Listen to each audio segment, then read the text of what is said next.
Good morning, everybody. Happy Thursday. Have an amazing show for everybody today. What do we have, Krystal? Indeed we do. Many interesting things continuing to unfold. So we have a continuation in the war between Sam Altman and Elon Musk, but Trump is kind of undercut by this one as well, because Elon has taken shots at his big Stargate project that he announced with great fanfare. So anyway, there's a lot of drama going on there, and also some real concerns about the direction of AI. So we'll show you a lot to do with that. Also going to update you on the latest with regard to immigration, what we know about Trump's plans, what they're moving forward with. Also the polling about how Americans feel about this new, more hardline direction on immigration. So we'll break all of that down for you. Also gonna break down for you this controversy over the bishop who spoke at the National Cathedral, and the right was very upset about what she had to say. So we'll show you that and show you that controversy, etc. Saagar's had a little bit of inside reporting about some pushback, some war between various factions within the Trump administration, the more sort of like hawkish, neocon, pro-Israel faction versus some of the new people who are being brought on board who maybe have a different view and different direction that they want to go in. So that's very interesting. We also got Steve Witkoff sounding off and planning a trip to Gaza.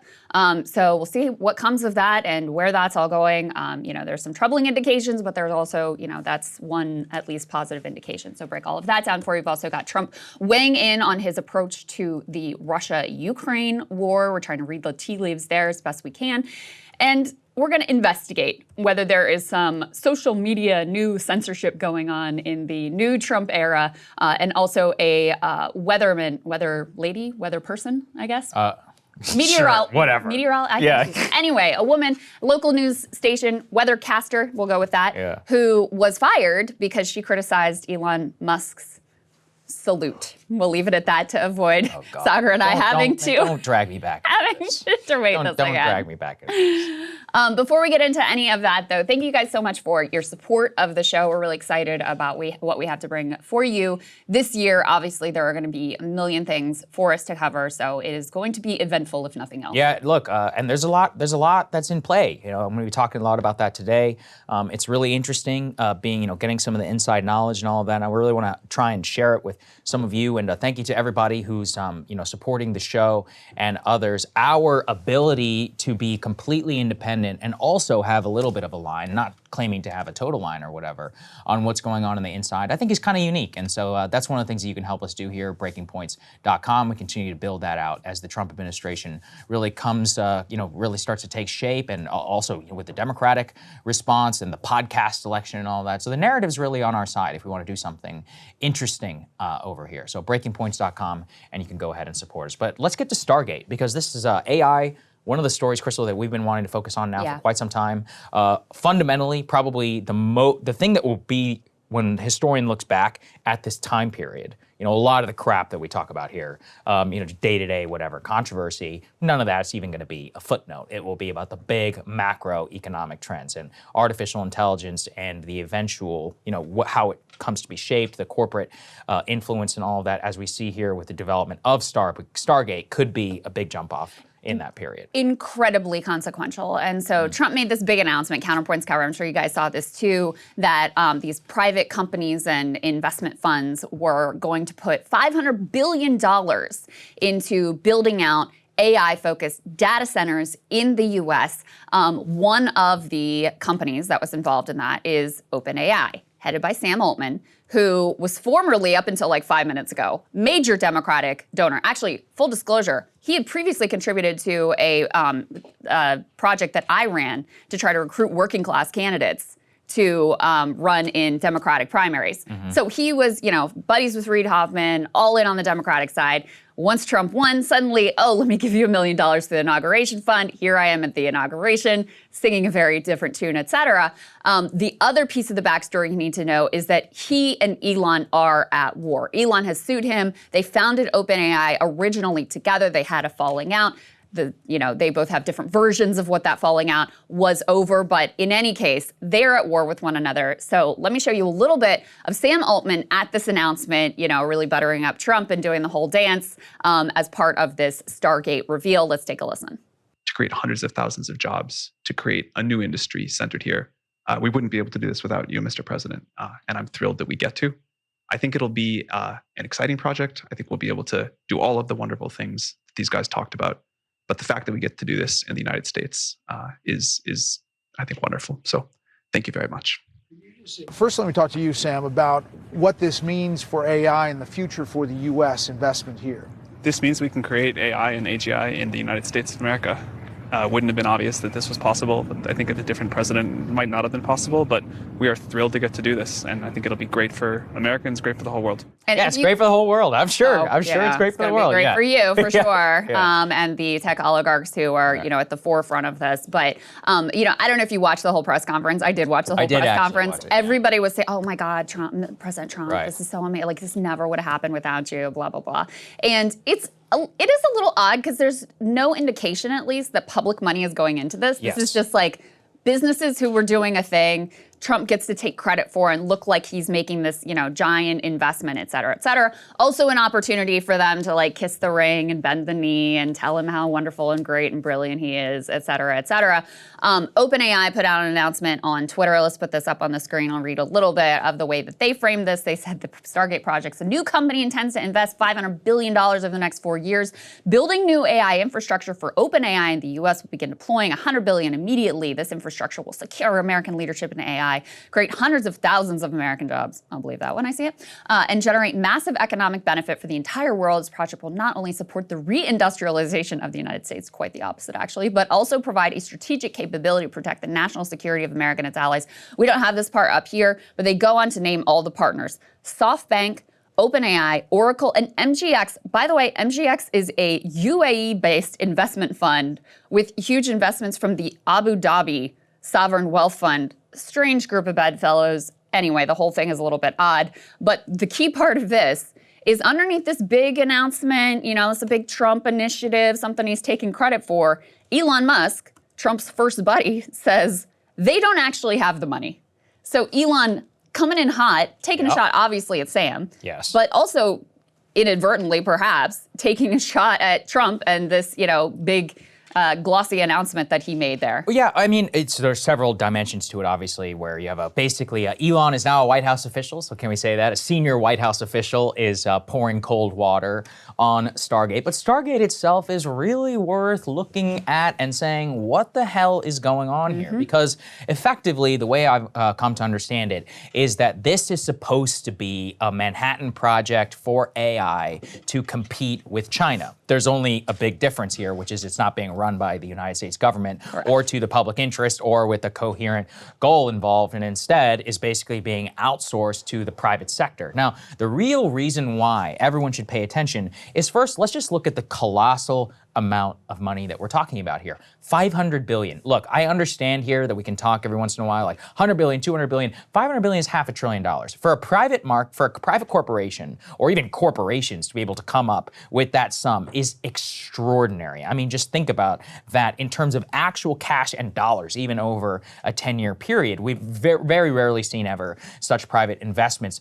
But now, if that's going to happen, where does that money come from? And that's kind of what Elon is getting at here when he says they don't actually have the money. Now, Satya Nadella, the CEO of Microsoft, has said, I'm good for my $80 billion. But I mean, keep in mind, this is a $2 trillion market cap corporation. Where is OpenAI's money coming from? Even Masa, over at SoftBank. A lot of people probably don't know a lot about SoftBank, but I encourage you to go and read some of the histories of Uber and WeWork, where Masa was very, very important in the development of those companies. Masa is literally the guy who told Adam Neumann to do all of this crazy shit over at WeWork.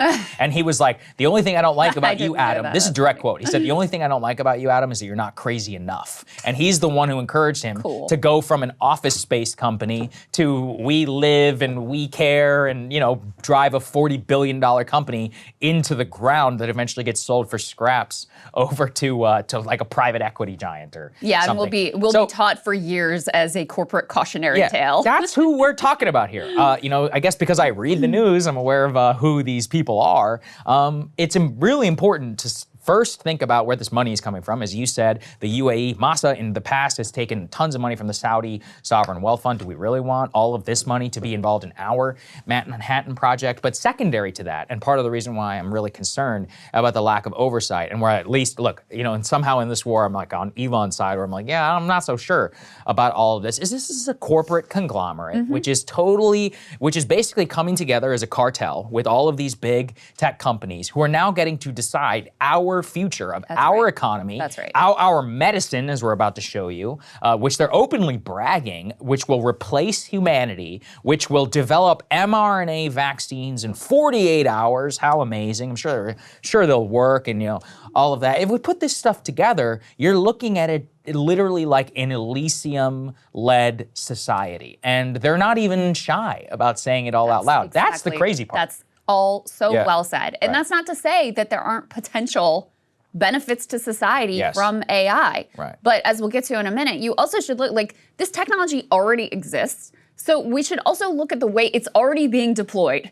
And many of the ways it's already being deployed are to eliminate jobs, make your healthcare worse, kill Palestinians in Gaza. So it's, listen, anytime you put the corporate profit motive at the center of innovation, then definitionally the benefit of humanity is not going to be the primary goal here. So the fact that it is being celebrated and so on, it is all really wild. Just to take you quickly through the Elon Musk, Sam Altman drama, because of course human drama is always interesting. And it's also another indication of the way all of these tech oligarch types are, even if they were previously totally on board with the Democratic brand, now completely bending the knee and sucking up to Trump, because that's where power is, that's where the money is, et cetera.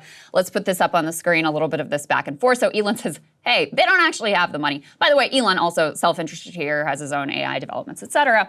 Sam Altman chimes in, Elon, I genuinely respect your accomplishments, and I think you're the most inspiring entrepreneur of our time. Because again, he sees who has power, and Elon Musk has a lot of position and power. Let's put the next piece up on the screen. So Elon says, SoftBank has well under $10 billion secured. I have that on good authority. Sam says, wrong, as you surely know. Want to come visit the first site already underway? This is great for the country. I realize what is great for the country isn't always what's optimal for your companies, but in your new role, I hope you'll mostly put America first. Let's put the next piece up on the screen. As this continues, you had someone who pointed out online, basically like in one tweet, Sam being like, oh my God, Elon's so amazing. And then in another tweet, criticizing him. And Sam says, well, both sentiments are true. I don't think he's a nice person or treating us fairly, but you have to respect the guy. And he pushes all of us to be more ambitious.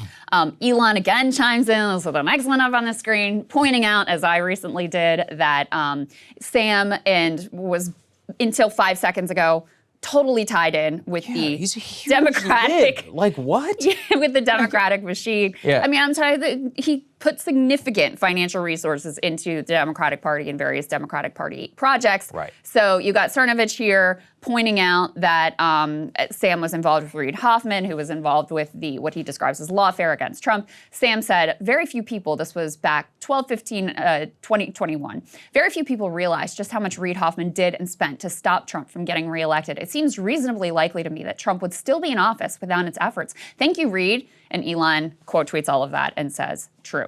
So, I mean, the thing that's funny to me too is it's not like MAGA is even buying this new act from Sam Altman. It's just so shameless to completely change your tune and change your colors on a dime now that there's a new regime in power and a new vibe out there, and you want to secure these partnerships and whatever deregulatory stuff you want, and be hand to the can, not be subject to any sort of retaliation. Now that you got Elon and you're at war with Elon, et cetera. So it's just this is one of the most brazen and shameless possible examples. I mean, Zuckerberg is really up there too, given how much he changes on the dime. None of these people really ultimately believe anything. They're just in it for themselves and trying to position themselves in the best possible, most self-interested way. I would put Zuck at the top of the list, and Sam Altman. That would be your ranking. I mean, it's just so ridiculous. It's too much, man. I mean, really it's is. too much. Yeah. It's I just can't handle it all sometimes. But Sam Altman is definitely up there as well. Like you said, this is a lifelong Democrat guy who put tens of millions millions at the least, possibly hundreds, who even knows into the Democratic machine over the last several years. Completely switches about how incredible Trump is. But really, the game for Zuck and Altman are all the same. Remember, Sam Altman, even though he might appear to be like some meek, mild-mannered guy, this is a person who took a nonprofit and has turned it into $100-something billions of dollar company, who himself is now worth untold sums, transferred this NGO nonprofit into a partnership with Microsoft. Yes. I mean, he took the entire idea of OpenAI is really one I could get behind, right? It's like, okay, this is going to be a fundamentally transformative technology. We're going to make sure that this technology is open source, is not profit driven, and is for the benefit of humanity. Great. Well, the problem is they strike gold with ChatGPT, and they're like, oh, there's a lot of money to be made here. License it off to Microsoft. Now you're turning it into a major service, and now there's all this, censorship stuff going on behind the scenes. Well, and let me just to chime in and to back you up, we have to take a look at what they're doing now with this tech, which already exists, specifically at Microsoft. And DropSite has new breaking news that I just saw this morning. Guess who one of the top customers for Microsoft's AI services is right now at this point in time? Oh, that would be the Israeli military. So, all of your, I'm going to do good for humanity and just be the best thing ever for mankind.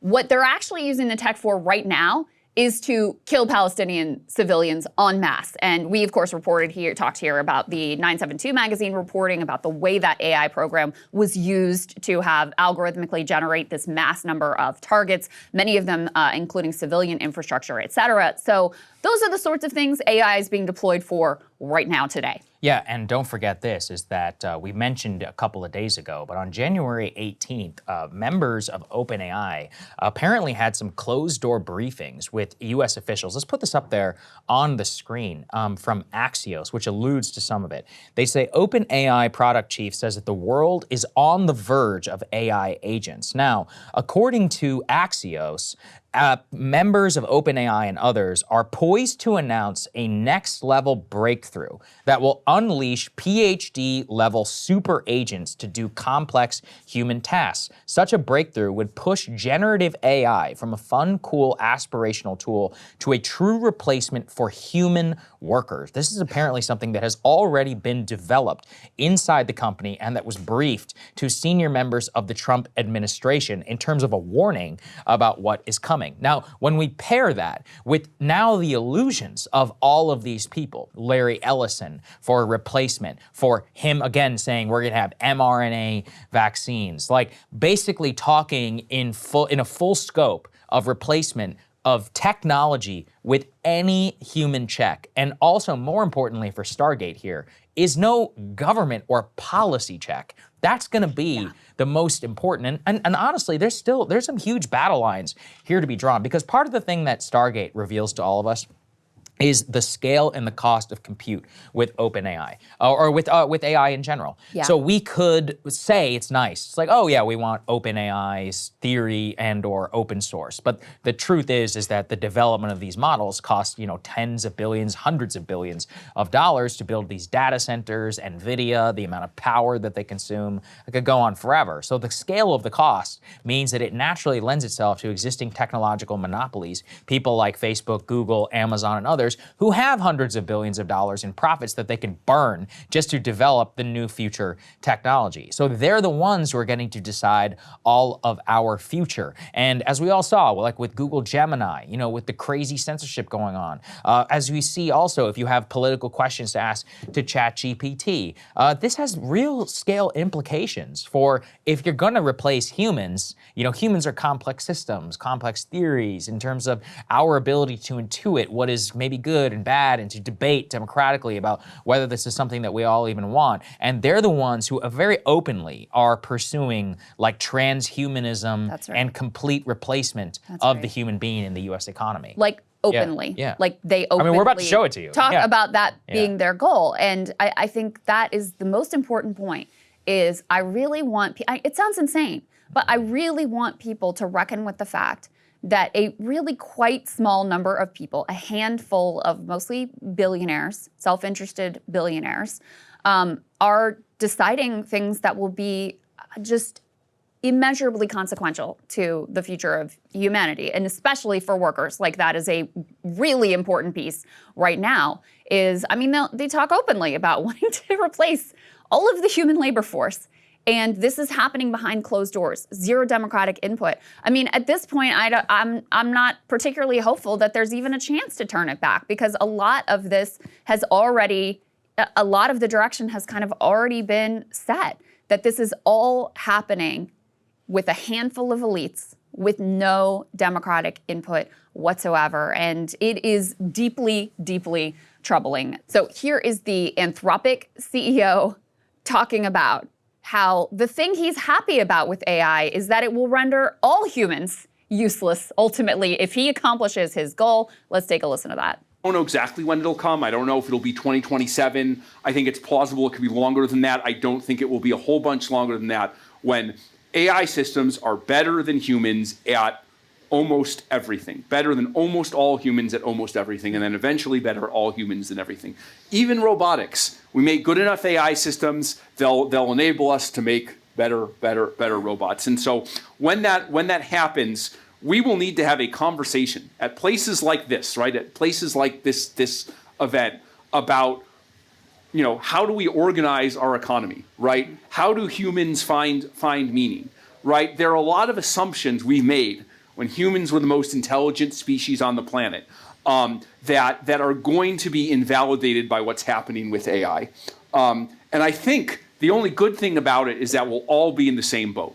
I'm actually afraid of the world where 30% of human labor becomes fully automated by AI, and the other 70%. That's going to cause this just incredible, class war between the groups that have been and the groups that haven't been. If we're all in the same boat. Yikes. So, yeah. Listen, maybe they're high on their own supply, and this is preposterous, and it's never going to be this transformational thing that they think. But he's like, oh, when it happens, we'll have that conversation. Maybe we should have that conversation now. Whether, to your point, we even are interested in moving in a direction where all human labor is irrelevant, and that being a concerted goal now being pushed by our government, but led by a bunch of self-interested corporate oligarchs driven by a profit motive. Maybe that's something we should be talking about right now instead of, years down the road when it is far too late to change anything. Yeah, absolutely. And not only that, you had these images here of like what AI is currently better at humans for. So let's put those on the screen, please. Just to give everybody an example, you say Amazon used AI to automatically fire low productivity workers. Lavender, the AI machine directing Israel's bombing spree in Gaza. And United Health uses faulty AI to deny elderly patients medically necessary coverage, lawsuit claim. The point is that any large-scale organization, either bureaucratic or corporate, which relies on data to make quote-unquote better decisions, and by better they mean increasing the bottom line, is something that AI is really good at. If you've ever used, I use it all the time, whenever trying to calculate a budget or something like that, or doing financial projections, looking at like retirement savings, etc. It's really good at crunching big amounts of data where it would have taken me hours in Excel to do something like that. It can build me a model in seconds. It's like, well, now imagine that at scale, but for what end and what purpose? And that's exactly the issue, is when you really see what's happening. And China is a very good example. They use AI, facial recognition, all of that, to increase censorship and citizen control. It's really good at that. By being able to, remember, in China, they're able to predict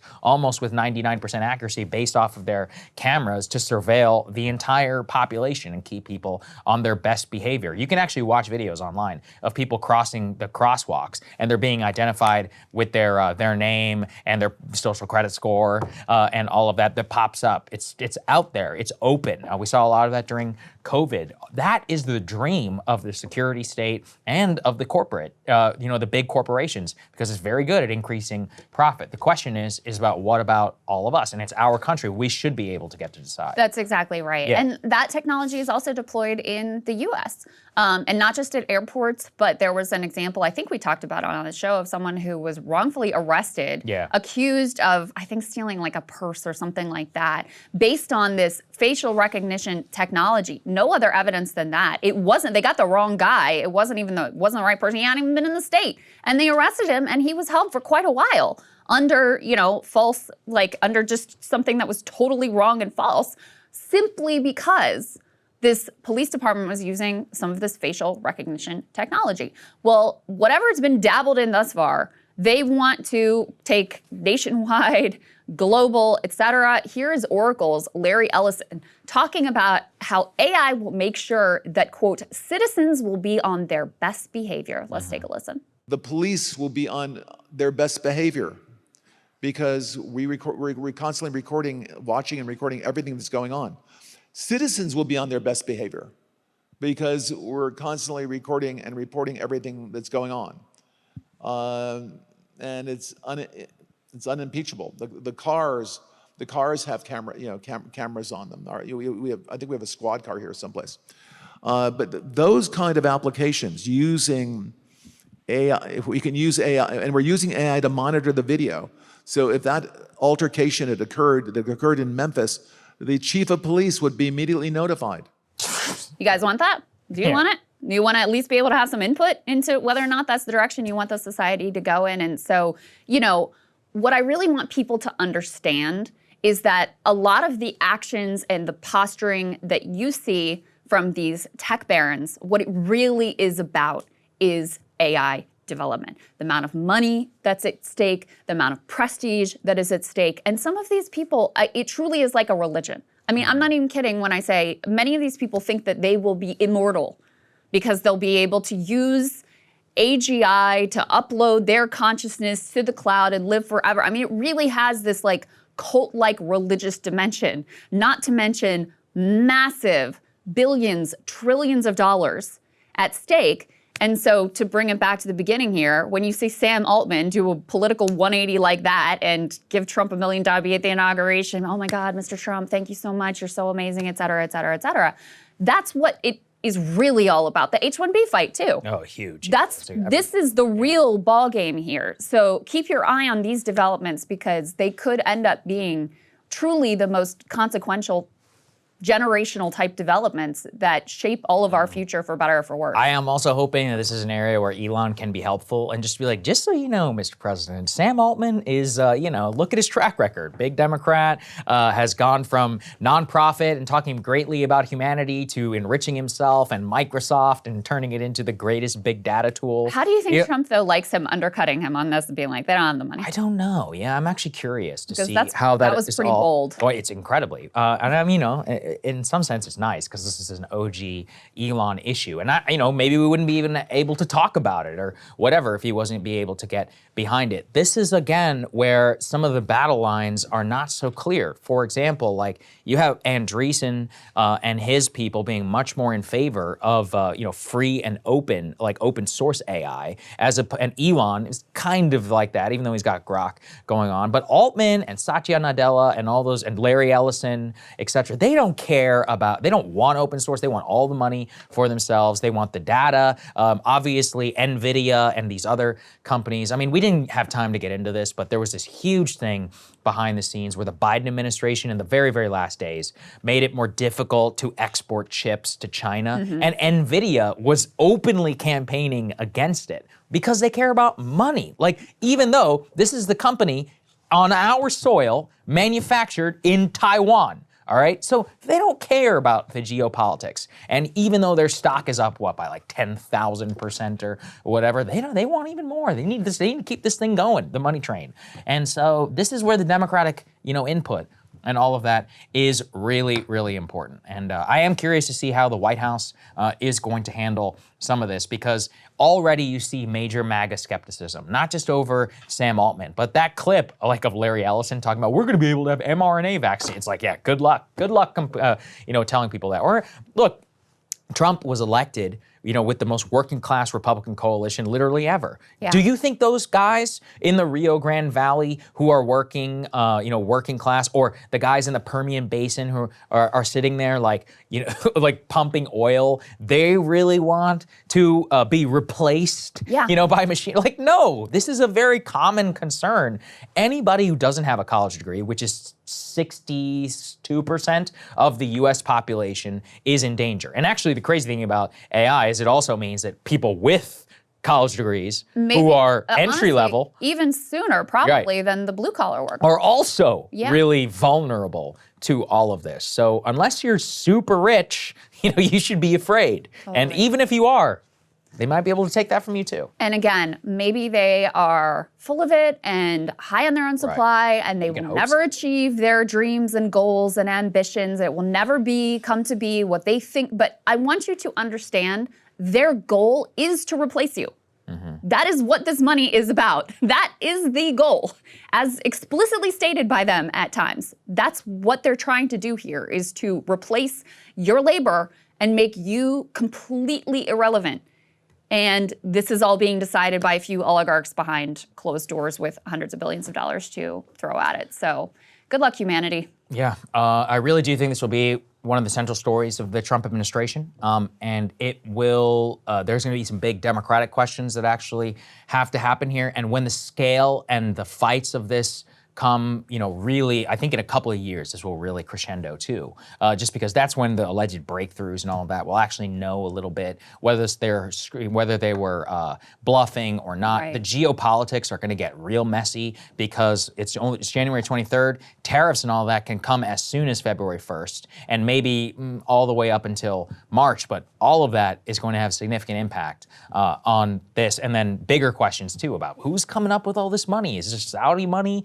A UAE money? I mean, I don't remember the Saudis or, I don't know, a similar power, super rich nation in World War II investing in the Manhattan Project. I think that's bad, actually. Right? So let's think about that too. Hey, if you like that video, hit the like button or leave a comment below. It really helps get the show to more people. And if you'd like to get the full show ad-free and in your inbox every morning, you can sign up at breakingpoints.com. That's right. Get the full show, help support the future of independent media at breakingpoints.com.